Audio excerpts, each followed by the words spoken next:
Hi folks, my name's Dewey Davis. I am an alcoholic. Hey. My sobriety date is July 23rd, 1989.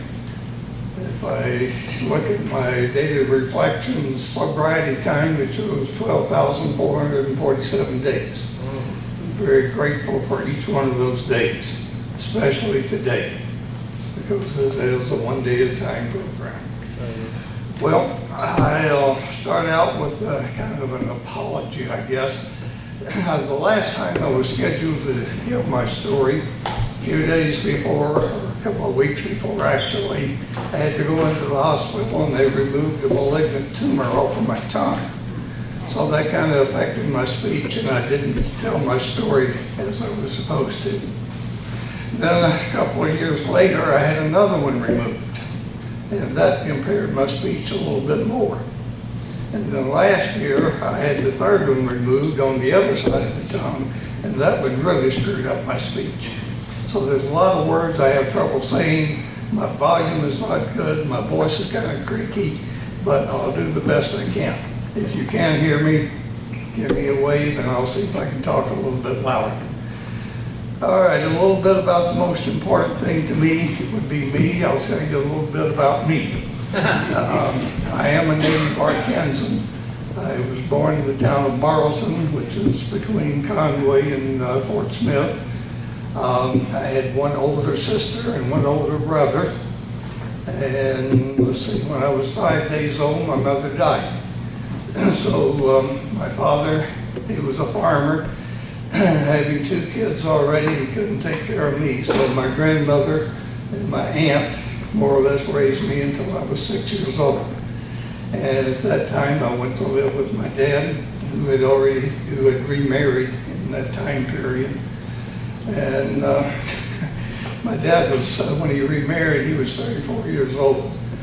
His bride was 16. Today, he'd be arrested and put in jail for child abuse. That's the way it was back then. And it must not have been too bad because they stayed together for 42 years before my dad died. So it must have not been all bad. Anyway, when I was 6, I went to live with my dad and my stepmother. And during their marriage, there were 7 more kids. So I had 6 brothers and we each had 3 sisters. So there was a bunch of people in the family. And we all kind of grew up together. I was never really close to my dad, but you know, we didn't have any problems. My stepmother, I didn't particularly care for her, but that was okay too. She did the best she could do. So anyway, we had a large family. My dad, as I said, was a farmer. He was a sharecropper, so he never had any massive land or equipment or anything like that. He was a poor farmer. But we got by pretty good, I guess. We didn't know any difference. I graduated from high school in Deering, Missouri, which is up here in the Boot Heel. Then I went to Conway and went to college. Got out of college and taught school for 3 years. And it was a great profession. I really liked everything but the kids. I thought there had to be something better than that. No, really, it wasn't a bad job. And the kids weren't that bad either. I just couldn't make a living teaching school, so I had to do something else. So I went to work for a major farm equipment company, traveling all over the country and so forth. So it was a good job. I didn't drink when I was in high school. When I was in my early teens, I joined the church and decided that that was the way I was going to live my life. I wanted to do everything that I thought God wanted me to do. And I don't know, I was, I'd already past puberty and there were a lot of things that were of interest. So I found out pretty quick I couldn't be what I thought I was supposed to be. So I say I made a deal with God. I think it was kind of one-sided. I told him, I said, you just leave me alone and I'll leave you alone. And that's kind of the way I lived for several years after that. But anyway, when I was in college, I met a young lady. We got married. my last semester, summer semester in college. We both went to Boot Hill, Missouri to teach school.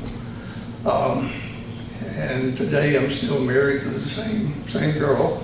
We've been married 61 years. So this disease of alcoholism affects a lot of people, because anybody else would have left a long time ago, but she stuck around with me. She decided it was not her problem, it was my problem, and I had to deal with it. So that's kind of the way we live. But anyway, like I say, we've been married 61 years. We have 2 kids. A daughter who lives in Minnesota and a son who lives in Columbus, Ohio. Our son is deaf, and he is very self-sufficient. He communicates fairly well with most people. He's had the same job or the same company he's been with for 20 years, so he's doing well. He doesn't require any help from us, so we're very pleased and very proud of him. 4 grandkids. They're all in their 20s now. Matter of fact, I have one grandson who lives here in Jonesboro. His company transferred him here to one of the factories here, one of the processing plants here in Jonesboro. So coming from Minnesota, he has trouble with the heat, but I think he'll probably be okay. As I said, I didn't drink when I was in high school. When I was in college, I'll back up a little bit. I may ramble some here. How many of you remember your first drink? Okay, I remember mine. It was, I guess it was important to me. And actually the first drink I had, I didn't know what it was. When I was probably 4 or 5 years old, I was at my aunt's house. We had a family get together, and there was some beer there. And I remember I had a brown bottle, and I found if I put salt in it, the foam tasted real good when it foamed over. So I guess that was my first drink, but I don't count that one. I count the one when I was in college, one Sunday afternoon, as we did during that time, drive around the drive-in restaurants and so forth. And there was a girl offered me a beer, and there was no way I was going to turn the beer down. So I took the beer, I drank that one, and it didn't do anything for me in particular, but that was my first drink, and I remember it. Sometime thereafter, a friend and I went up to a Catholic community north of Marlton, a place called Catholic Point, and once a month they had a dance. And if you were tall enough to get a quarter over the counter, you could buy beer.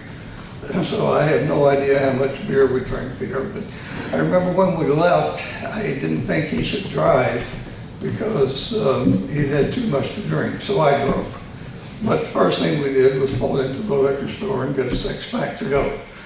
And that's the last thing I remember until Sunday morning. And Sunday morning, I came down for breakfast, which was mandatory. I was living with an aunt and uncle while I was going to college.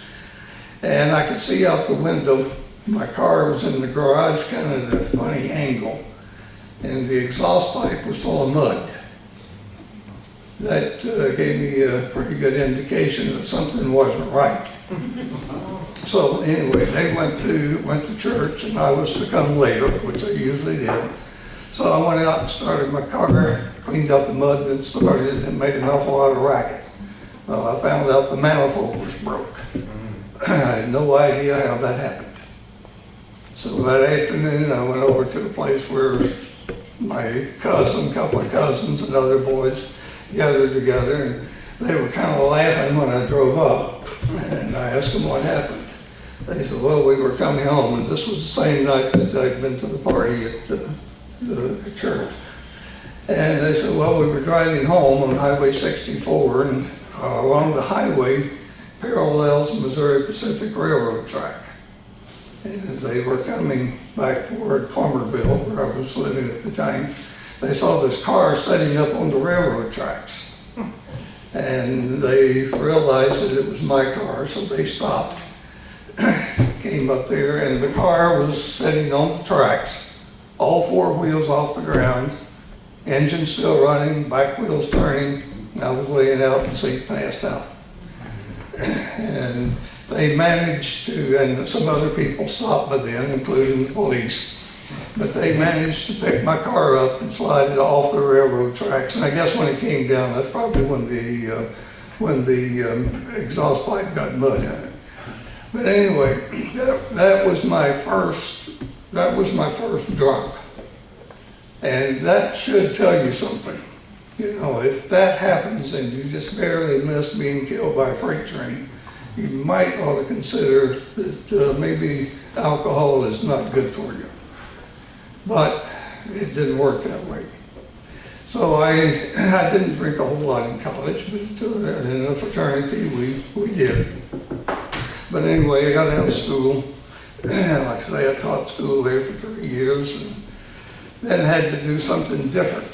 So I went to work for the farm equipment company, and traveled various places. Matter of fact, did a short term here in Jonesboro, working at a retail outlet, retail store we had here. And then I moved on up into other positions and began to travel. So I was traveling over the country, and with an expense account. For a budding alcoholic with an expense account, you can't do anything better. I mean, that's great. There was never any shortage of alcohol. And most of it I could put on the expense account. As one of the old timers told me, you don't have to eat your dinner, you can drink it. So, you know, there was a way to handle the expense for the alcohol. And I continued that way for 15, 20 years with no major consequences. As I go back now and look at my travel over the time period, I traveled several 100,000 miles and never had a ticket. I guess that's just an example of poor law enforcement, because there were plenty of opportunities I should have been arrested. But like I say, I continued to work for that company for 35 years before I retired. But as we traveled around, the drinking among the employees was, you know, it was well accepted. You were supposed to if you were going to be one of the group. So you know, I wasn't frowned on that bad. And let me think here. I think it's I know when it was, February the 29th, 1972. I lived in Omaha, Nebraska at the time, and I was traveling with a fellow employee out of Scott Bluff, Nebraska. And we went over to Torrington, Wyoming for the day. And on the way back, I said, Chuck, if you'll stop, I'll get us some beer. So he said, oh yes, I hadn't even thought about that. So anyway, he stopped at this little country store, and I got a 6-pack, opened one, handed it to him. He said, no, sir, I don't drink anymore.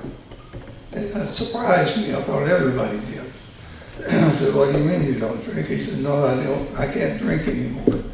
And then he told me a story that he was a recovering alcoholic, spent many years doing the same thing I was doing. And I told him at that time, I said, you know, I've sometimes thought that I might have a problem with alcohol. And he said, if you think you have a problem, believe me, you do have. So anyway, we got back to the hotel. He lived in Scottsbluff, so he dropped me off at the hotel. He said, let me give you something. He opened his trunk and he gave me a old brown envelope. He said, look this over when you have time. So I took it in the room and I opened the envelope and looked at it. There were 2 pieces of AA literature and a Hazelton Treatment Center piece of literature. And he had told me he'd been to Hazelton. That's where he went through his treatment. So I looked at it and saw what it was, put it back in the envelope, tossed it on the bed, and went to the bar. But when I left, I took that envelope with me. I put it in my suitcase and took it home with me.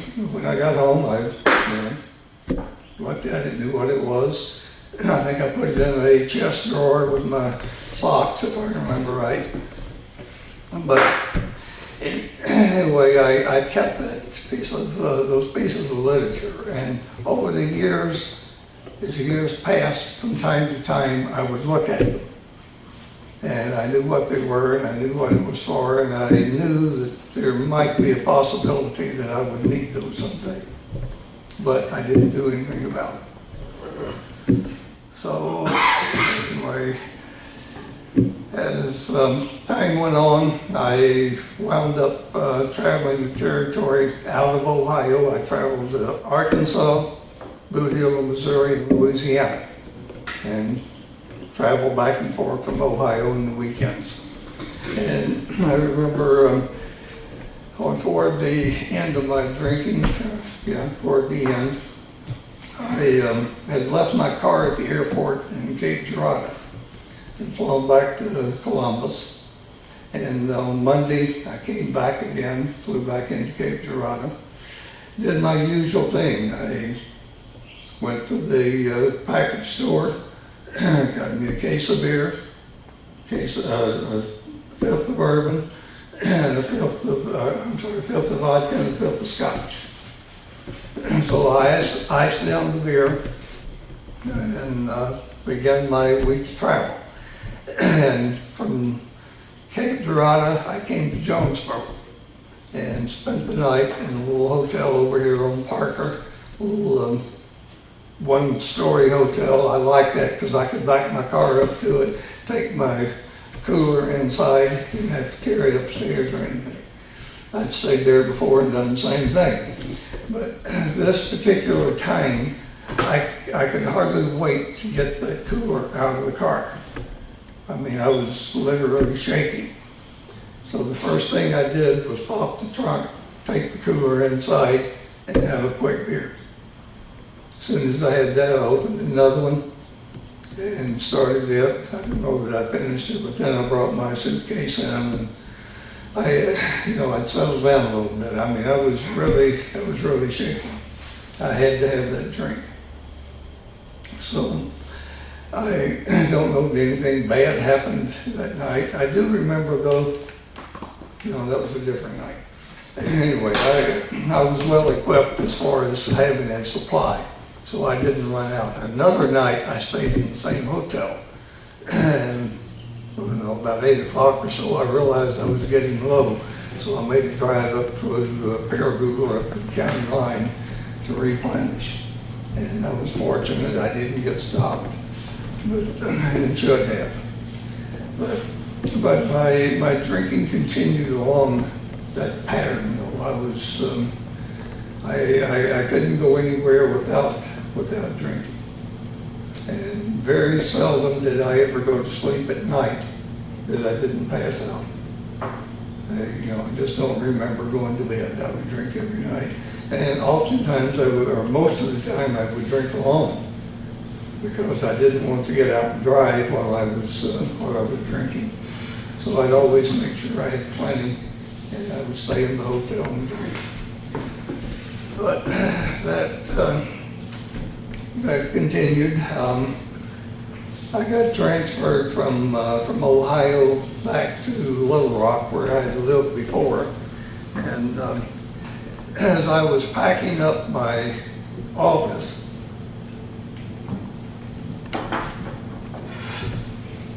I came across that brown envelope. And this was in 1989. I'd had that envelope for 17 years. And like I say, I'd looked at it several times during that time period, but didn't do anything with it. But this time when I saw it, looked at it, knew what it was, I knew I was getting close to the end. I was going to have to do something. So I threw it away. That didn't stop me, but anyway, I threw it away, and I made several moves with my employer over the years, and we talk about geographical changes, and oftentimes I thought, well, on this move, when I moved from Dallas to Oklahoma City, I'm not going to drink as much.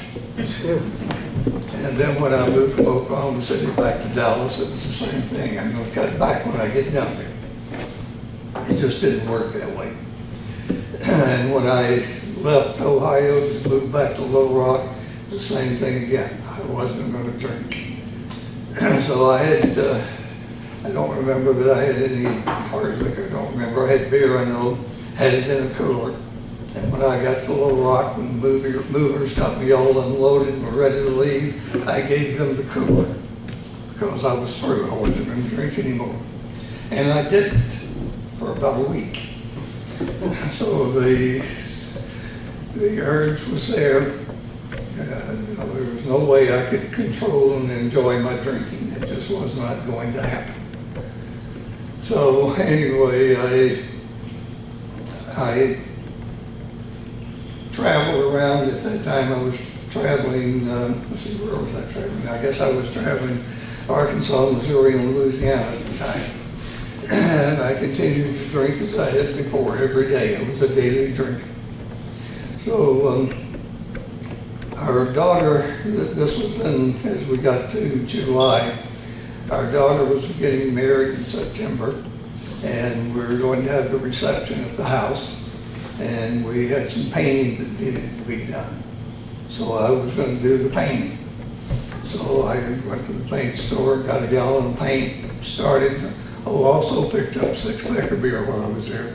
And that ran out before the gallon of paint did. But I had to go get some more paint. I think I did this 3 or 4 times, buy a gallon at a time. And I was coming back on the last time I bought it, and I stopped by the liquor store.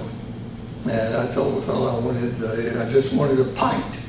I wanted a pint of gee, I don't even remember what bourbon I told him I wanted, but anyway, he said, hey, so we got a deal here. So they got these half pints. So they save you 65 cents if you'll take the half pints instead of the pint. He said, that's a hell of a deal. Give me 3 of them. So that was the last liquor that I bought. But as the weekend proceeded, Saturday proceeded, I painted some. I guess I painted with about 3 gallons of paint. Didn't do a very good job, but I did paint between going out and having a drink. And Saturday afternoon, my wife was outside doing a little work in the flower bed, and we were having an argument of some type. I don't remember for sure what it was. I was already too drunk, I suppose. But anyway, there was some rocks laying around there. And I picked up a rock, and I don't think I would have hit her at all, but I was trying to intimidate her. And it didn't work. She didn't go for it. So anyway, I put the rock down. And about 9 o'clock that night, she and my son managed to get me to bed. So I went to bed and woke up about 6 o'clock on Sunday morning, July the 23rd. And I said, God, I can't go on living like this. I've got to have some help. And I wasn't sure where the help was going to come from. But anyway, I did not drink Sunday. Monday, I went to an AA meeting. Let me back up just a little bit. During the time that I was traveling and doing the drinking, I'll get back to this point later. But I first made a call to AA when I was around 1975, I think. I lived in Kansas City at the time. And I called what I thought was a treatment center, or what I thought was AA, and apparently I got a treatment center. And I got some gruff old son of a gun on there who kept referring to us as drunks. And I didn't appreciate that. I was not a drunk, I just drank too much from time to time. But anyway, I hung up on him and, got past that urge to do something. And then when I lived in Oklahoma City, I did go to my first AA. I called AA, called the central office. And they had a man to call me, and he invited me to come to a meeting. First, he invited me to come to his office. He told me his story and then invited me to come to a meeting. I did come to the meeting, and I stayed sober for, I don't know, a few weeks, maybe a month or so, and then it was back to the usual. And after a few weeks or months of that, I did go back to AA again. And still, it wasn't going to work. When I looked at the steps, I knew that I was powerless over alcohol. I knew that I had a problem with alcohol. I didn't know I was powerless yet. But and my life was not unmanageable. I'd been married at that time for 25, 30 years. Had a job, had a job for 20 years. You know, alcoholics don't do that. So I was in and out of AA. I'd go to a few meetings. Sometimes I'd go to a meeting and I'd drink on the way home. And finally, I did go, and I stayed sober for almost a year. And this disease does what it does to us. I made a trip, company trip, to take my wife. It was a payoff trip. We went to Chicago, stayed at the Grand Hotel downtown, you know, great thing. And in the hotel, there was the mini bar, had some wine in it, other stuff too, but I thought, you know, I can probably drink this wine. I haven't had a drink in a long time. So there were the small bottles of wine. I think there were 2 or 3 of them in here. Well, one of them was gone just like that. And then I drank the other one. I guess there were 2 bottles here. I drank both of them. Then we went to the dinner. And there was wine served there, and I had some more wine. And handled everything real well. And that convinced me I had overreacted. I was not a hopeless alcoholic. I could handle my liquor. I'd been sober for several months there, and now I've been able to drink quite a few drinks of wine, and you know, I was okay. So, you know, that didn't last very long. You know what happened as soon as I got back. So anyway, back to where I was. So when on this Sunday morning when I woke up saying that I had to have help, I wasn't sure where it was coming from, but AA was the only thing that I knew that it might be. So Monday, I went to an AA meeting. Went to a 5:30 meeting at Wolf Street in Little Rock. Some of you may have been there. And when I walked in, there was a lady greeting people. And I told her, I said, I'm here, but I said, this is not going to work. I said, I need to talk to somebody.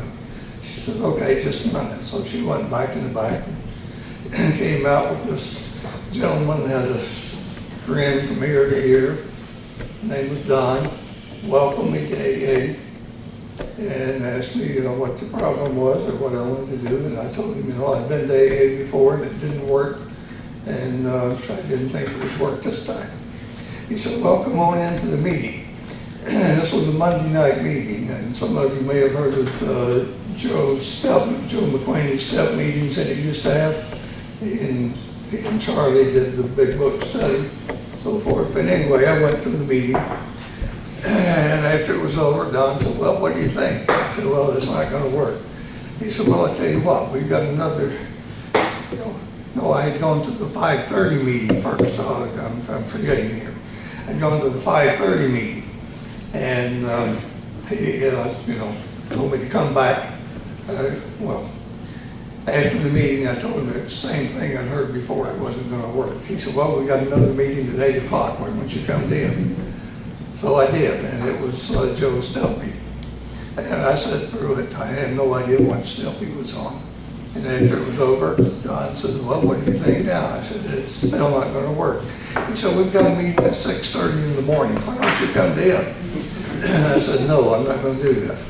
And I didn't. I didn't come to the 6:30 meeting, but I did go to a noon meeting. And during that day, during Monday and Tuesday, I was searching, trying to find a treatment center that I could go to. And I told Don later on that, I was looking for a treatment center. And he said, well, what'd you find? I said, well, I really didn't find anything yet. And he said, why don't you go to the one I went to? I said, where's that? He says, it was Hazelton. That was a piece of literature I carried around with me for 17 years. So he said, you know, said, I know some people there, said I can call and see if we can get you in. I said, no, I'll do it. I didn't want him to help me. So I called. I called Hazelton and called them in Minnesota. And they said, well, we're full right now. We won't have anything for another couple of weeks, if I remember right. But said, we have another facility in Florida, Hanley Hazelton. Said, same program. Said, they have an opening. I said, okay, I'll go. Because I knew if I didn't go then, I would not go. If I'd waited the extra week, 2 weeks, I would not go. So I said, I'll go. So I made my airline reservation to go immediately. I think I was going the next day. So I thought, well, I better tell my boss about this because he's going to wonder what happened. So I called him. He was in Memphis. And I told him I was going to a treatment center. And he was surprised. He said, I didn't know you had a problem. I said, well, you probably wouldn't have known. But he said, well, said, you know, we have insurance that covers this. And I said, no, I didn't know that. So he was very helpful. He helped me thread the needle, do everything I needed to do to get me into the treatment center and get it covered under my insurance. So I went there for 30 days, and 28 days, I guess it was. And I went there to get cured. I wanted to get this disease taken care of. I don't know if I even thought it was a disease at that time, but then I wanted to get back home and be done with it. Well, the only thing I really learned while I was there was if you're going to get any help with this disease, you're going to have to go to meetings. So that's what I came away with, that I had to go to meetings. So while I was there, we had to do the first 4 steps. Had to do the first 5 steps. So on the 5th step, we had to do that with one of the counselors there. And I was assigned to a nun to do my 5th step. And that kind of gave me a little bit of concern. But I figured if she was willing, I was too. So I did my 5th step with her. And the tradition there at the treatment center, after you do your 5th step, you know, you've done your 4th step, you do the 5th step, and then you burn it. You're done with it. So that's what I did. But I remember this, I think it was the same counselor, when we were on the 3rd step, turning your will and your life over to the fear of God as you understood. I said, I can't do this. I don't know how to do it. And she said, well, this disease of alcoholism comes between us and every relationship we ever had, including our relationship with God. And that didn't really answer my question or tell me how to do it, but it gave me some time. And I know as soon as I got back to Little Rock, went to one of my first meetings. There was a man there he was from Michigan. And I think he was working with Joe and McQueenie on his treatment center, or his program. And the man said in a meeting one day, he said, that step is not written correctly. It should be God as we don't understand him. And that made sense to me. I didn't really understand the God I was trying to communicate with. So anyway, that gave me some more time too. So I continued with the program in Little Rock. I went to meetings on a regular basis. I usually went to one at noon, unless I was out of town. I still was traveling, still had my job. So I would go to meetings as I could. And every place I traveled to, I don't think there was any place I was ever at where there was not a meeting. I've been to meetings in Dumas, Arkansas. I've been to meetings in McGee, in Lafayette, Louisiana. You know, everywhere I would go, there was a meeting. So I would kind of plan my travel based on where meetings were so I could go. So I would still go to 2 or 3 meetings a week while I was traveling. And then on the weekends, I would go to meetings when I was back in Little Rock. But for the time that I've been sober, this program were to help other people. And I'm way behind. I've got a whole lot more out of it than what I've been able to give. I'm very grateful for that, because if it were not for this program, I would not be sober today. Possibly wouldn't be alive. I'm just overwhelmed or overly grateful for what this program does for us. So I don't know that there's a whole lot more that I can add to what I've said. I used to drink a lot, and I drank because I drank alcoholically for years. And then I found a way to recover and to get some help. And you people in these rooms have helped me stay sober every day since I have been here. So I hope to be able to come back tomorrow if you'll let me. With that, I'll pass. Thank you. Thank you, Dewey.